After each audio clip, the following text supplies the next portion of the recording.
ಎಷ್ಟು ಕಷ್ಟಪಟ್ಟು ಲೆಕ್ಕ ಬರ್ತಿದ್ದೀನಿ ಗೊತ್ತಾ? ಅದನ್ನ ಎಲ್ಲರಿಗೂ ತೋರಿಸು.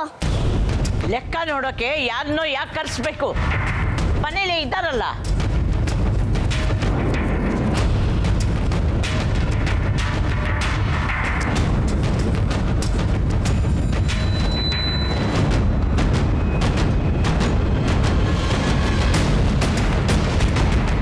ನೀವು ಯಾರ ಬಗ್ಗೆ ಹೇಳ್ತಿದ್ದೀರಾ? ಇನ್ಯಾರು? ನನ್ನ ಚಿಕ್ಕ ಮರಿ ಸೊಸೆ ನಿತ್ಯ.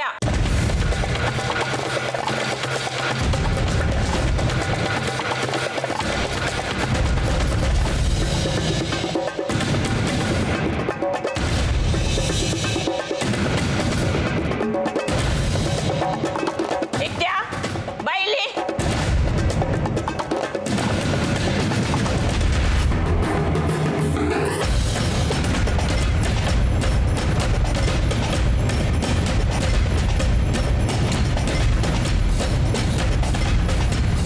ಏನಜ್ಜಿ? ನೀನೇನು ಓದಿದೀಯಾ? ಡಿಗ್ರಿ ಓದಿದ್ದೀನಿ. ಸರಿ ಬಿಡು. ಮತ್ತೆ ರಾಗಿಣಿ ಮನೆ ಖರ್ಚಿನ ಲೆಕ್ಕ ಬರೆದಿದ್ದಾಳೆ. ಆ ಪುಸ್ತಕ ನೋಡಿ ಎಲ್ಲ ಸರಿಯಾಗಿದೆಯಾ ಅಂತ ಎಲ್ರಿಗೂ ಹೇಳಿಬಿಡು. ರಾಗಿಣಿ, ಲೆಕ್ಕದ ಪುಸ್ತಕನ ನಿತ್ಯ ಕೊಡು. ಸರಿ ಇದೆಯಾ ಅಂತ ನೋಡಿ ಅವಳೆಲ್ರಿಗೂ ಹೇಳಿ.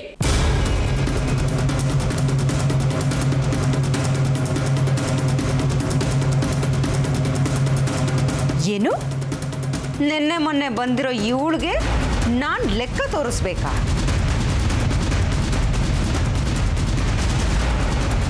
ಇನ್ನು ಕತೆ ಮುಗ್ದ ಹಾಗೆ. ಮೊದಲೇ ಆ ಲೆಕ್ಕದಲ್ಲಿ ಅದು ಏನು ಬರೆದಿದ್ದಾಳೋ ಏನೋ ಯಾರಿಗೂ ಗೊತ್ತಿಲ್ಲ. ಈಗ ಆ ಸಿಟ್ಟನ್ನ ಪಾಪ ನಿತ್ಯ ಮೇಲೆ ತೀರಿಸ್ಕೋತಾಳೆ. ಅದ್ಗೆ ಅಜ್ಜಿ ಲೆಕ್ಕದ ಪುಸ್ತಕ ಕೊಡಕ್ಕೆ ಹೇಳ್ತಿದಾರಲ್ವಾ? ಕೊಡಿಯ ಲೆಕ್ಕದ ಪುಸ್ತಕನ. ಇವಳ್ದು ಯಾಕೋ ತೀರನೇ ಅತಿ ಆಯಿತು. ನಾನು ಯಾಕೆ ಇದಕ್ಕೆ ಇಷ್ಟೊಂದು ಅಪ್ಸೆಟ್ ಆಗಬೇಕು?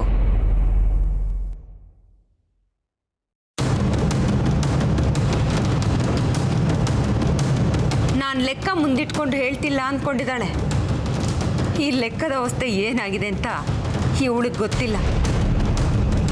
ನನಗೆ ಓದಕ್ಕೆ ಬರದೇ ಇರೋದು ಇವಳಿಗೇನು ಬರುತ್ತೆ? ಇವಳು ಲೆಕ್ಕ ನೋಡ್ತಾಳಂತೆ, ಲೆಕ್ಕ. ಈ ಬ್ರಹ್ಮಲಿಪಿನ ಅದೇನು ನೋಡ್ಕೋತಾಳೋ ನೋಡ್ಕೊಳ್ಳಿ. ಮಾಡಿತ್ತೆ. ಈಗ ನೀವು ಲೆಕ್ಕದ ಬುಕ್ ತಗೊಂತಿದ್ದೀರಲ್ಲ, ಪ್ಲೀಸ್ ನೀವಾದ್ರೂ ಲೆಕ್ಕ ನೋಡಿ. ನಂಗೆ ನಿಜವಾಗ್ಲೂ ಲೆಕ್ಕ ಬರುತ್ತೆ. ಒಂದ್ಸತಿ ನಾನು ನಮ್ಮಪ್ಪನ ಫೈನಲ್ಲಿ ಲೆಕ್ಕ ಬರೆದು ಬಿಟ್ಟಿದ್ದೆ.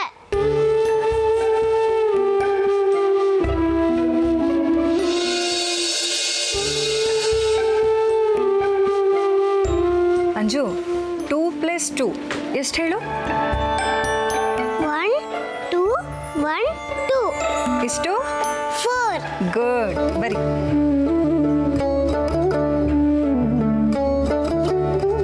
ಈಗ 3 + 4 ಎಷ್ಟು ಹೇಳು ನೋಡೋಣ? 1 2 3. 1 2 3 4. ಎಷ್ಟಾಯ್ತು? 7. ಗುಡ್, ಬರಿ. ಈಗ 5 + 4 ಕೈಯಲ್ಲಿ ಕೌಂಟ್ ಮಾಡದೆ ಹಾಗೆ ಹೇಳಬೇಕು, ಸರಿನಾ?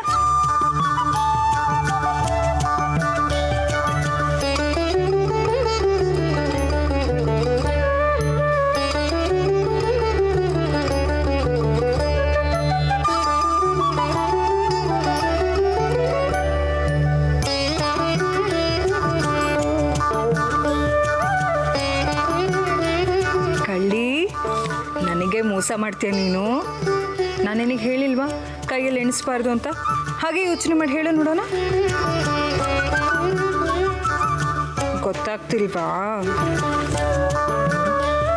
ಈಗ ನೀನು ಯೋಚನೆ ಮಾಡಿ ಆನ್ಸರ್ ಹೇಳಿದ್ರೆ ನೀನು very very very good girl.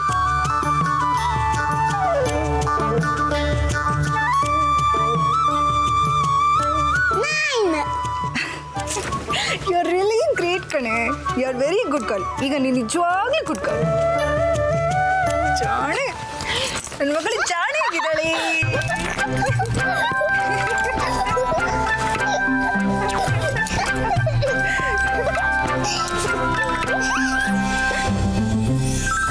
ಜಾಣೆ ಇದಳು ಬರೀ ಈಗ ಕೂತ್ಕೊ.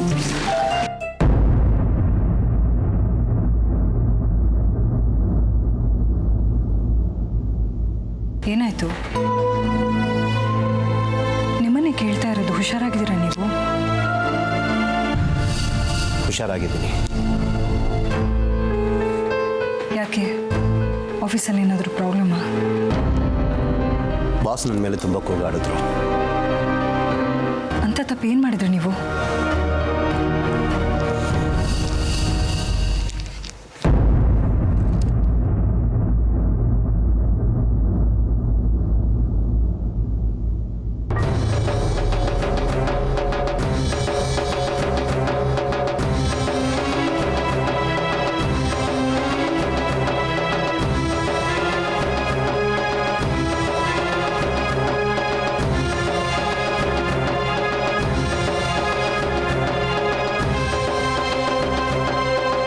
ಅಂಜು, ಏನಿದೆಲ್ಲ?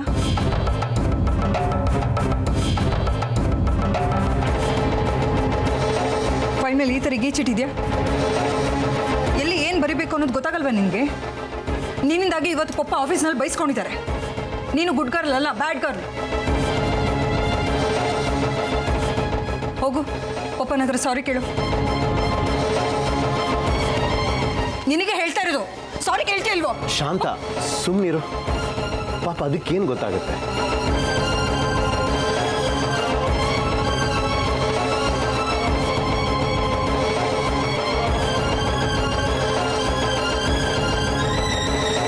ಸಾರಿ ಪಪ್ಪ, ಯಾವತ್ತೂ ಮಾಡಲ್ಲ.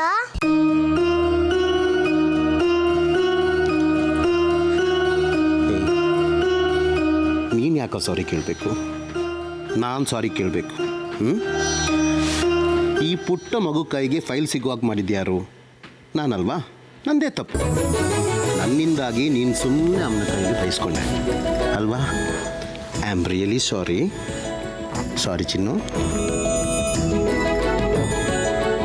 ಓ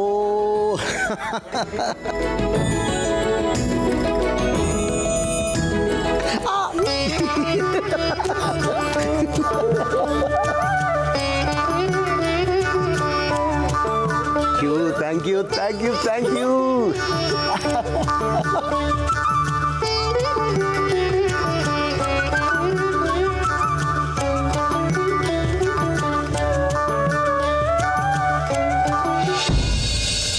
ಅಯ್ಯಯ್ಯೋ, ಅಮ್ಮ ಹಂಗೆಲ್ಲ ಬರಿಬಾರ್ದು ಅಂತ ಹೇಳಿದ್ಲಲ್ಲಪ್ಪ. ಮತ್ತೆ ಅದೇ ತಪ್ಪು ಮಾಡ್ಬಿಟ್ನಲ್ಲಪ್ಪ. ಗಣೇಶ ಪ್ಲೀಸ್ ನನ್ನ ಲೆಕ್ಕ ಬದಿಯದ್ನೆಲ್ಲ ಆಚೋಗಂಗೆ ಮಾಡಪ್ಪ, ಪ್ಲೀಸ್ ಪ್ಲೀಸ್.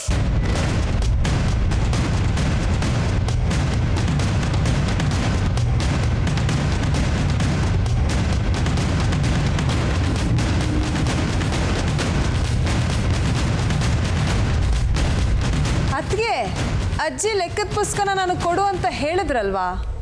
ಈಗೇನು ಕೊಡ್ತಿರೋ ಹೇಗೆ? ಎಷ್ಟೋ ಕಾಯೋದು? ಲೆಕ್ಕ ನೋಡಿ ನನ್ನ ಮರ್ಯಾದೆ ತೆಗಿಯೋದಕ್ಕೆ ಅಷ್ಟೊಂದು ಅವಸರನಾ ನಿಂಗೆ? ಅದೇನು ಲೆಕ್ಕ ನೋಡ್ತೀಯೋ ತಗೋ ನೋಡು.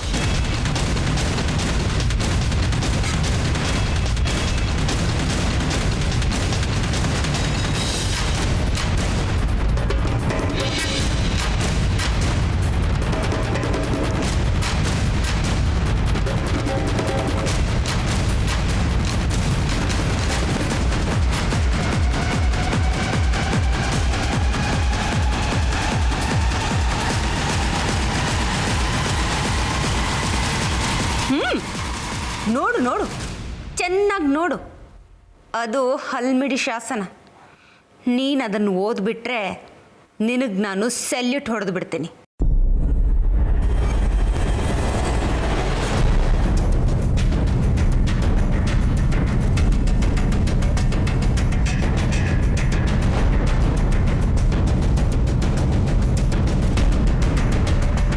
ಅತ್ತಿಗೆ, ಲೆಕ್ಕ ಎಷ್ಟು ಸ್ಪಷ್ಟವಾಗಿದೆ, ಇದನ್ನ ಹೇಳ್ದೆ ಯಾಕೆ ಸುಮ್ಮನಿದ್ರಿ?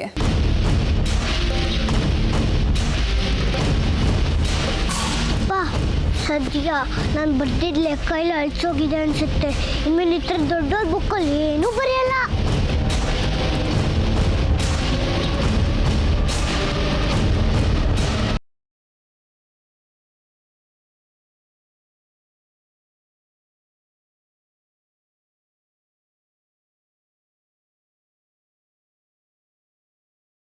ಅದಕ್ಕೆ ಲೆಕ್ಕನ ಕ್ಲಿಯರ್ ಆಗಿ ಬರ್ದಿದ್ದಾರೆ, ಓದ್ತೀನಿ.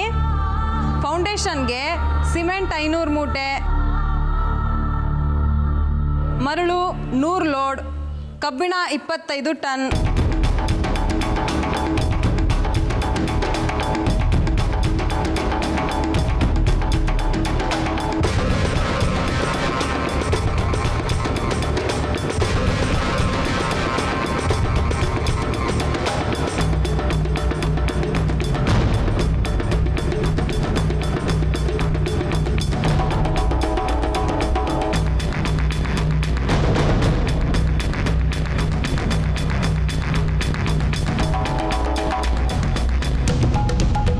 ಅಕ್ಕ, ಅದ್ರಲ್ಲಿ ಒಂದು ಅಕ್ಷರನೂ ಗೊತ್ತಾಗ್ತಿರ್ಲಿಲ್ಲ.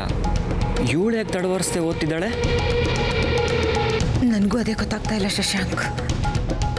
ಅಜ್ಜಿ ಲೆಕ್ಕ ಏನೋ ಕರೆಕ್ಟ್ ಆಗಿದೆ, ಆದರೆ ಬೇಸ್ಮೆಂಟ್ಗೆ ಇಷ್ಟೆಲ್ಲ ಖರ್ಚಾಗುತ್ತಾ ಅನ್ನೋದು ಸ್ವಲ್ಪ ಡೌಟು.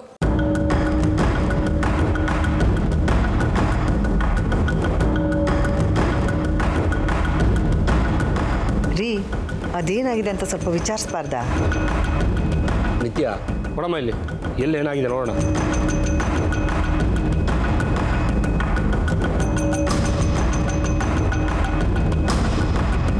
ರಾಗಿಣಿ, ಅಕೌಂಟ್ಸ್ ಬುಕ್ ಯಾಕೆ ಕಿತ್ಕೊಂಡೆ? ಇವಳು ಇಷ್ಟು ಸಲೀಸಾಗಿ ಹೇಗೆ ಲೆಕ್ಕ ಓದ್ತಿದ್ದಾಳೆ ಅಂತ ನೋಡ್ಬೇಕಲ್ಲ. ನನ್ ಲೆಕ್ಕ ಇದೆ ಅಂತ ನೋಡ್ತಿದ್ದೀರಾ? ಅದನ್ನೆಲ್ಲ ವ್ಯಾನಿಷ್ ಮಾಡ್ಬಿಟ್ಟಿದ್ದೀನಿ. ಪ್ಲೀಸ್ ಇನ್ಮೇಲೆ ಯಾವತ್ತೂ ನಿನ್ ಬುಕ್ಕಲ್ಲಿ ಬರೆಯಲ್ಲ. ಪ್ಲೀಸ್ ನನ್ನ ಬೈಬೇಡ.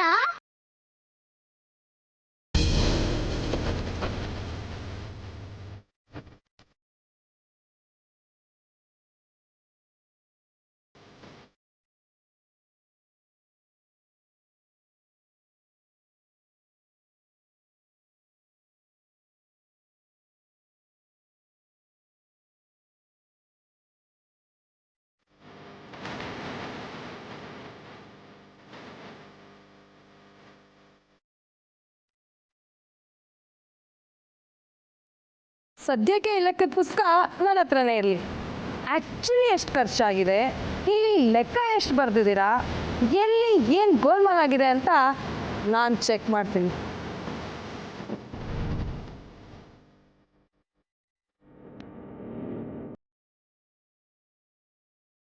ಅಜ್ಜಿ, ಈ ಗೋಲ್ಮಾಲ್ ಅಂದ್ರೆ ಏನು?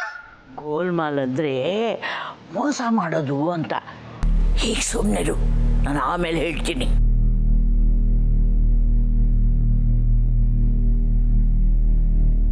ಗೋಲ್ಮಾಲ್ ಮಾಡೋದು ಅಂದ್ರೆ ಮೋಸ ಮಾಡೋದು ಅಂತನಾ? ನಾನು ಗೋಲ್ ಹೊಡೆಯೋದು ಅಂತ ಅನ್ಕೊಂಡ್ಬಿಟ್ಟಿದ್ದೆ. ಏ ಮಂತ್ರವಾದಿ ಅತ್ತೆ, ನೀನ್ ಗೋಲ್ಮಾಲ್ ಮಾಡಿದ್ಯಾ? ನಾನು ಲೆಕ್ಕದಲ್ಲಿ ಯಾವ ಗೋಲ್ಮಾಲು ಮಾಡಿಲ್ಲ. ದೊಡ್ಡ ಕನ್ಸ್ಟ್ರಕ್ಷನ್ ಅಂದಮೇಲೆ ಸ್ವಲ್ಪ ವೇಸ್ಟೇಜ್ ಬಂದೇ ಬರುತ್ತೆ. 1-2 ಬ್ಯಾಗ್ ಸಿಮೆಂಟ್ ಹೆಚ್ಚು ಕಮ್ಮಿ ಆದರೂ ಅದನ್ನು ಯಾರು ಗೋಲ್ಮಾಲ್ ಅನ್ನಲ್ಲ. 1-2 ಸಿಮೆಂಟ್ ಮೂಟೆ ಆದರೆ ಪರವಾಗಿಲ್ಲ, 100 ಮೂಟೆ ಲೆಕ್ಕ ಯಾಮಾರಿಸಿದ್ರೆ ಅದು ಗೋಲ್ಮಾಲೆ ತಾನೆ.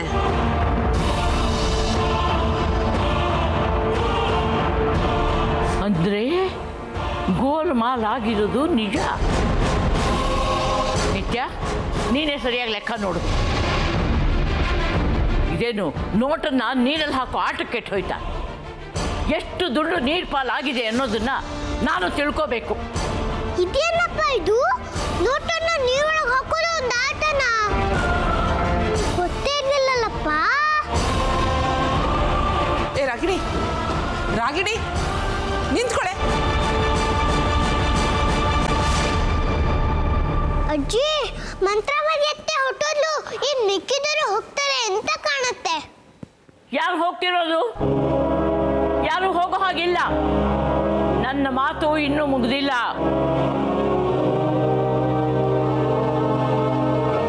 ಅಣ್ಣ, ಏನು ಮಾಡೋದು?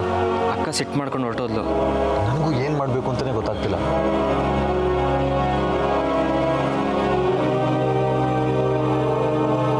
ಆ ಮುದುಕಿ ನನ್ನ ಏನು ಅಂದ್ಕೊಂಡಿದ್ದಾಳೆ? ಸಿಕ್ಕವ್ರ ಮುಂದೆ ನನ್ನ ಮರ್ಯಾದೆ ತೆಗೆದಕ್ಕೆ ಶುರು ಮಾಡಿದ್ದಾಳೆ. ನಾನು ಯಾಕೆ ಅವಳ ದುಡ್ಡನ್ನ ಮುಳುಗಿಸ್ಲಿ? ಆ ಮುದುಕಿ ಹೇಳಿದ್ದಕ್ಕೆ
ಎಲ್ರ ಮುಂದೆ ನಾನು ಜೋಕರ್ ಆಗೋಗ್ತೀನಿ. ಹಾಗಂತ ಮಾತುಕತೆ ನಡೀತಿರ್ಬೇಕಾದ್ರೆ ಮಧ್ಯದಲ್ಲಿ ಎದ್ದು ಬಂದರೆ ಎಲ್ಲರಿಗೂ ನಿನ್ನ ಮೇಲೆ ಅನುಮಾನ ಇನ್ನೂ ಹೆಚ್ಚಾಗಲ್ವೇನೆ?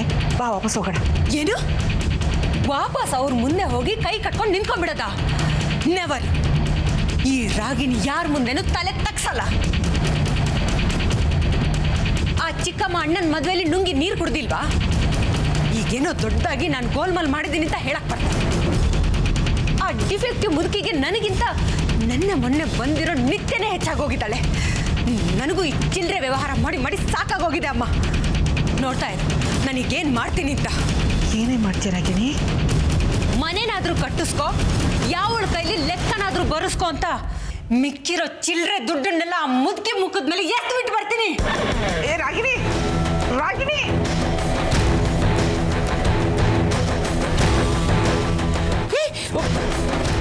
ರಾಗಿಣಿ ಏನು ಮಾಡ್ತಿದ್ಯಾ ನೀನು? ಅಮ್ಮ ಮೊದಲು ಇದನ್ನೆಲ್ಲ ತಗೊಂಡೋಗಿ ಆ ಮುದುಕಿ ಮುಖದ ಮೇಲೆ ಎತ್ತು ಬಾ. ಸತ್ ಮೇಲೆ ಹಾಕೊಂಡು ಸುಡ್ಲಿ. ಇಷ್ಟೊಂದು ಸಿಟ್ಟು ಒಳ್ಳೇದಲ್ಲ ಕಡೆ. ತಗೋ ನೀರು ಕುಡಿ. ನಂಗೇನು ಬೇಡಮ್ಮ. ಇದು ನೀರ್ಗಾರೋ ಬೆಂಕಿ ಅಲ್ಲ, ಸಂಕಟ, ಅವಮಾನ ಜ್ವಾಲೆ. ಈ ಜ್ವಾಲೆನಲ್ಲಿ ನೀನು ಸುಟ್ಟು ಹೋಗ್ತೀಯಾ? ನನ್ನ ಮಾತನ್ನು ಕೇಳಿ, ನಾನು ಏನು ಹೇಳ್ತಿದ್ದೀನಿ ಅರ್ಥ ಮಾಡ್ಕೋ. ಅರ್ಥ ಮಾಡ್ಕೊಳ್ಬೇಕು ಏನು ಉಳಿದಿದೆ? ಇದನ್ನ ತಗೊಂಡೋಗಿ ಆ ಮುದುಕಿ ಮುಖದ ಮೇಲೆ ಎತ್ತು ಬಿಟ್ಟು ಬಾ ಅಂದೆ.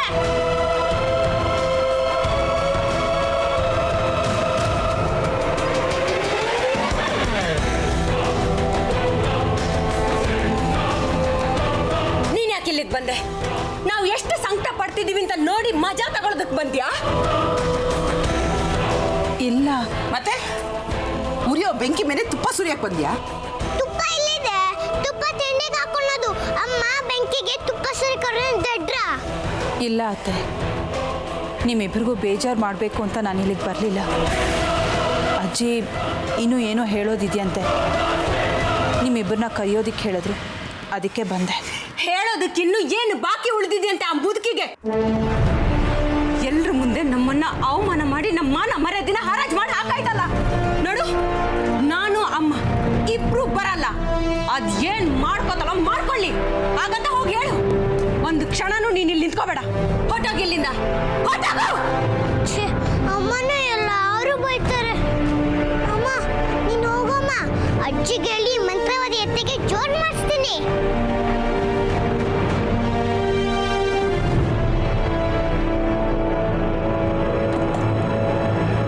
ರಾಗಿಣಿ ಬಾ, ಅಲ್ಲಿ ನಡೀತಿದ್ಯೋ ನೋಡೋಣ. ಇಲ್ಲಮ್ಮ, ಆ ಮುದುಕಿ ದರ್ಬಾರ್ಗೆ ನಾನ್ ಬರಲ್ಲ. ಅವಳೇನ್ ವಿಕ್ಟೋರಿಯಾ ಮಹಾರಾಣಿನ ಅವಳ ಮುಂದೆ ಸಲಾಮ್ ಮಾಡ್ಕೊಂಡು ನಿಂತ್ಕೊಳ್ಳೋದಕ್ಕೆ? ರಾಗಿಣಿ ನಿಧಾನವಾಗಿ ಯೋಚನೆ ಮಾಡಿ ನೋಡಿ. ಒಂದು ಸರಿ ನಾವು ಇದರಿಂದ ತಪ್ಪಿಸ್ಕೊಂಡ್ವಿ ಅಂದರೆ ಆಮೇಲೆ ಈ ಮನೆಯಲ್ಲಿ ನಮ್ಮ ಹಿಡಿತ ತಪ್ಪು ಹೋಗುತ್ತೆ. ಆಮೇಲೆ ಬಾಮಿನಿ ಮುಂದೆ ಬೆಳ್ಳಿ ತಟ್ಟೆನಲ್ಲಿ ಕಪ್ಪ ಇಟ್ಟಂಗಾಗತ್ತೆ. ಸ್ವಲ್ಪ ಯೋಚನೆ ಮಾಡಿ ನೋಡು, ಹಠ ಮಾಡಬೇಡ. ಬಾ ನನ್ನ ಜೊತೆ. ಅಮ್ಮ ಬಾರದೆ ಬಾರೆ. ಈ ಮಂತ್ರವಾದಿ ಎತ್ತಿಗೆ ಇಷ್ಟೊಂದು ಪೂಸೆ ಹೊಡಿಬೇಕು? ಅಮ್ಮ ನನ್ನ ಸ್ಕೂಲಿಗೆ ಕಳಿಸುವಾಗ ಇಷ್ಟೊಂದು ಪೂಸೆ ಹೊಡಿತಿರ್ಲಿಲ್ಲ. ನಾನು ಏನಾಗತ್ತೆ ಹೋಗಿ ನೋಡ್ತೀನಿ.